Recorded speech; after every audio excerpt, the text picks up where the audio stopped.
Poštovani potrošači, lijepo vas pozdravljam i možemo krenuti sa jednom prezentacijom HUZUP i Grad Zagreb zajedno u zaštiti potrošača. Grad Zagreb radi projekte za zaštitu potrošača. Ovaj projekt se naziva Poslušajte i pročitajte na internetu, prigovor i žalbeni postupak.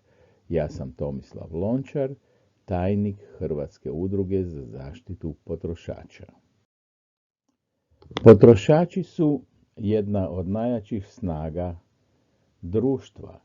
Potrošači mogu kupovati ono što oni žele, gdje žele, kako žele. Njihov novac je u njihovom džepu.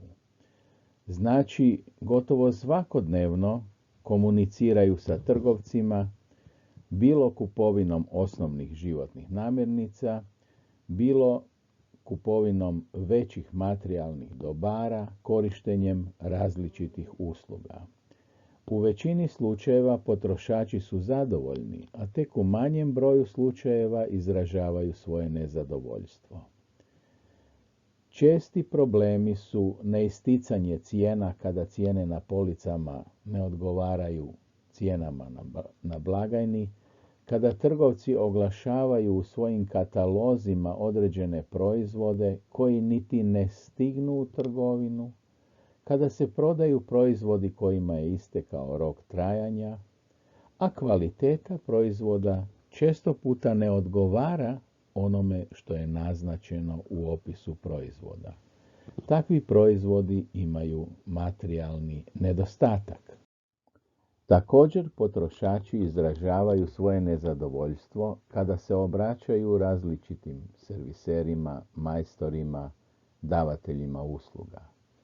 Zakon o zaštiti potrošača posebno štiti potrošače koji su korisnici javnih usluga, a javne usluge su nabrojane u samom zakonu. Dobro je znati da Zakon o zaštiti potrošača štiti samo fizičke osobe, te je propisan prigovor žalbe. Prigovor potrošača. Uvijek kada se potrošač osjeća oštećeno, a u osobnom kontaktu s trgovcem nije riješio svoj prigovor, tada trgovcu treba uputiti pisani prigovor. Pisani prigovor može se uputiti putem elektronske pošte ili pisama, a najbolje ga je uputiti preporučenom pošiljkom. Kada se šalje prigovor elektronskom pošiljkom, svakako treba čekati da se dobije odgovor da je pošiljka, odnosno da je elektronska pošta primljena.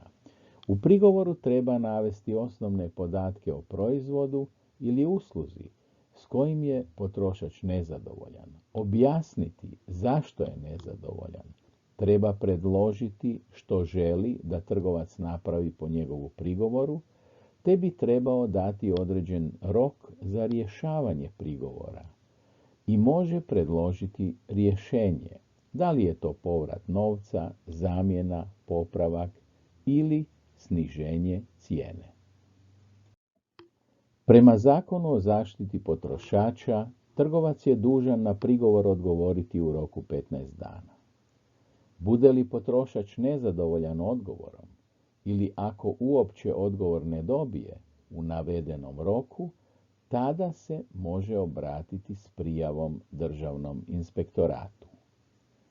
Prilikom korištenja javnih usluga potrošači su posebno zaštićeni i mogu se žaliti u 2 stupnja.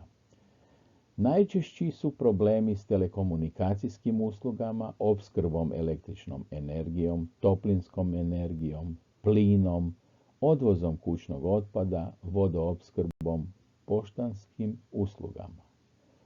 Potrošači tada pišu prigovor najprije davatelju usluge. Kao što sam rekao, davatelj usluge je dužan odgovoriti u roku 15 dana i tada potrošač treba napraviti žalbu Povjerenstvu za reklamacije potrošača davatelja usluge, koje je dužno odgovoriti u sljedećem roku od 30 dana. Naravno, ako i povjerenstvo donese odluku s kojom je potrošač nezadovoljan, tada se potrošač može obratiti državnim inspektorima. Ukoliko potrošač ne dobije odgovor u navedenim rokovima, tada isto prijavljuje neodgovaranje trgovca u roku prema članku 10 Zakona o zaštiti potrošača. Povjerenstvu za reklamacije potrošača davatelja usluga treba dostaviti sve materijale i eventualno nova saznanja te predložiti rješenje problema. Povjerenstvo mora odgovoriti u roku 30 dana, ali kako i ono može pogriješiti, tada potrošač, kad govorimo o telekomunikacijskim uslugama, isporuci električne ili toplinske energije i plina, ima pravo požaliti se još i u 3. stupnju Hrvatskoj agenciji za mrežne usluge, odnosno Hrvatskoj energetskoj regulatornoj agenciji.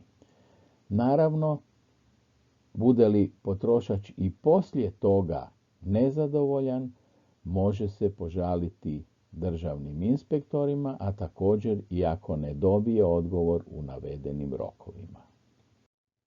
Nekoliko primjera iz prakse. Potrošači imaju potrebu pozvati nekog od servisera njihovih kućanskih uređaja, dogovaraju određene poslove s majstorima, a na kraju se osjećaju prevarenim ili budu prevareni. Rijetki su serviseri koji prema Zakonu o zaštiti potrošača izdaju predračun ili radni nalog ako je očekivani popravak skuplji od 500 kuna. Ako ne dobijete takav radni nalog ili predračun, nemojte sklapati poslove s takvim serviserima. Svakako se raspitajte da li serviser naplaćuje svoj dolazak u vaš dom, iako ništa ne napravi. Kada potrošač želi obnoviti svoj stan, kupaonu ili ima potrebu za nekim majstorom, uvijek je dobro da se traži da se o budućem poslu napravi ugovor kojim se predviđa što će se raditi, u kojim rokovima, kakvim materijalima. Treba dobro razmisliti kada majstor traži plaćanje unaprijed. Najbolje je dogovoriti da se plaća prema ugrađenom materijalu i obavljenom poslu. Ako majstor ne želi potpisati ugovor ili izdati predračun, traži vas novac unaprijed. Odustanite od posla s takvim majstorom. Prema Zakonu o zaštiti potrošača, trgovac nije dužan vratiti novac za ispravan proizvod, ali prema dobrim trgovačkim običajima treba proizvod zamijeniti za neki drugi koji odgovara potrošaču.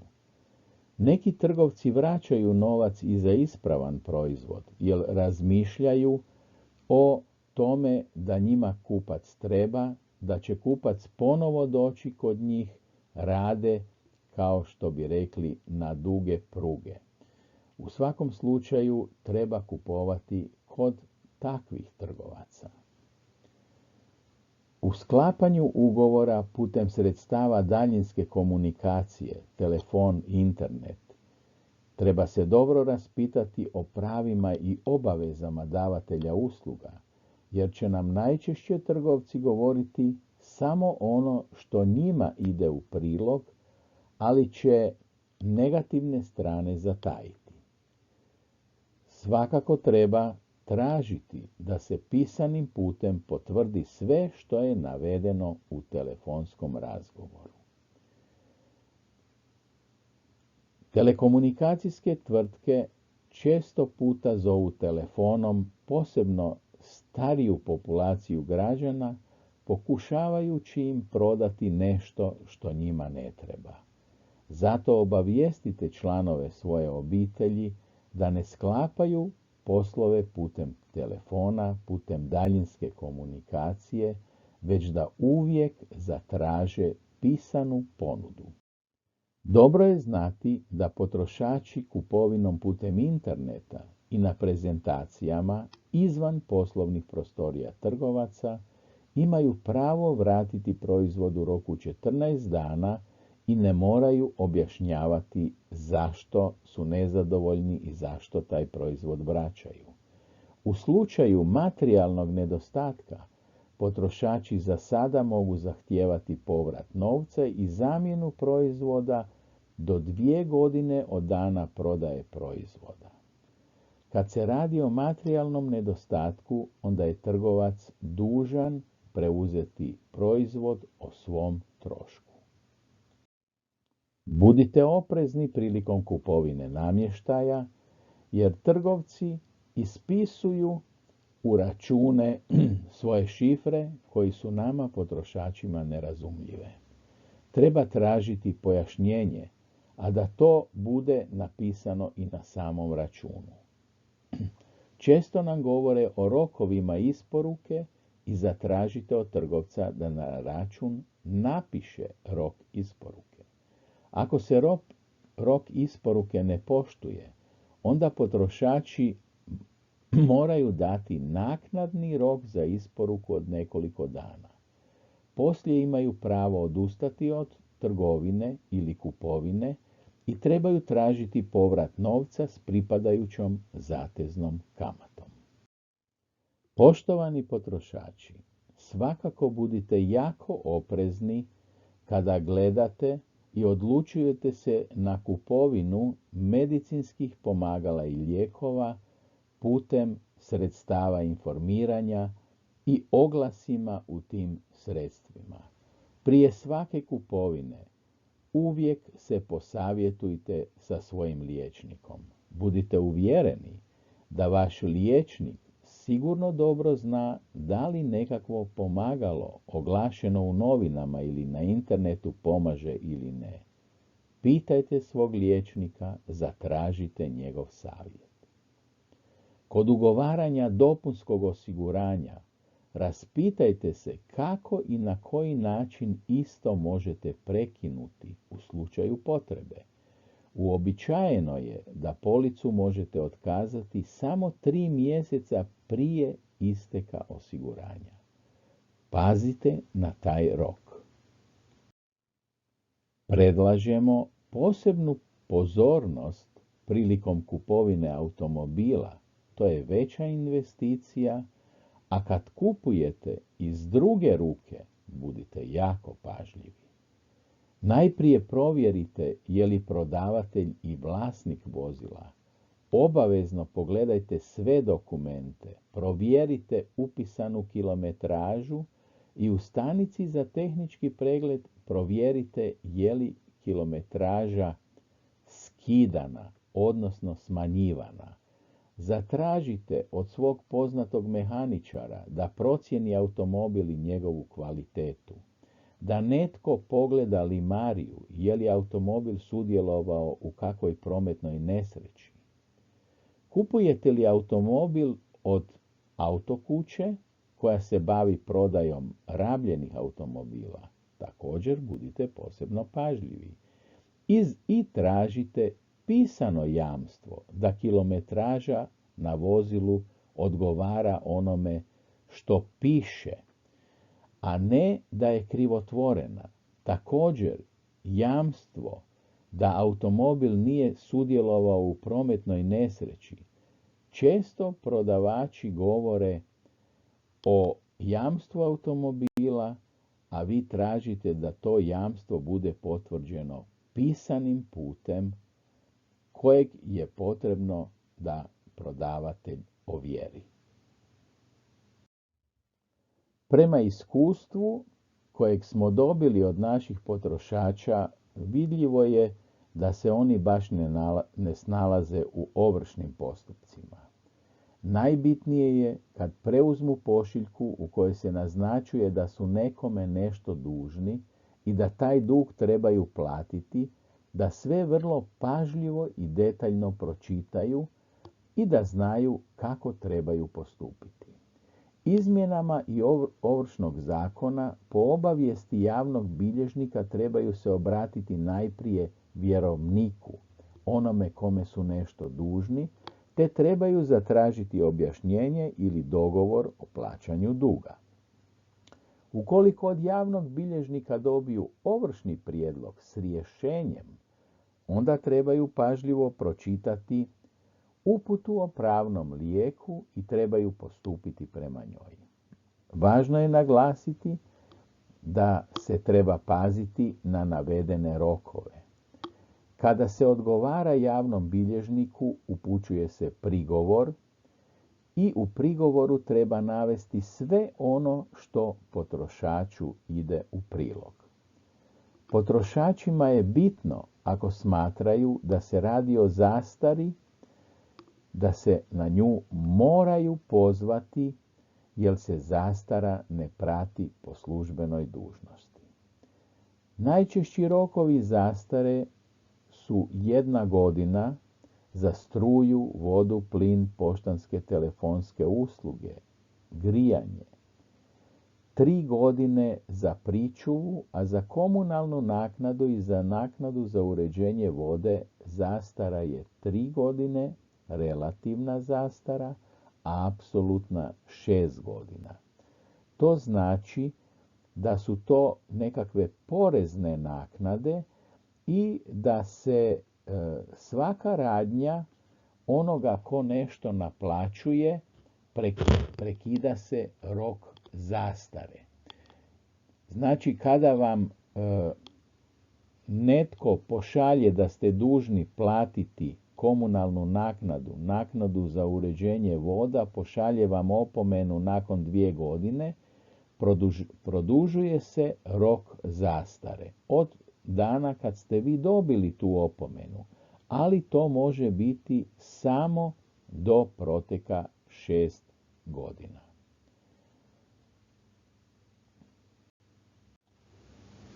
Zastara znači da od dana kad je trebalo platiti račun pa do pokretanja postupka ne smije proći više od navedenog roka zastare. Zahvaljujem na pažnji. Eventualna pitanja možete uputiti i preko naših web stranica www.huzp.hr, odnosno preko naše e-adrese huzp@zg.t-com.hr.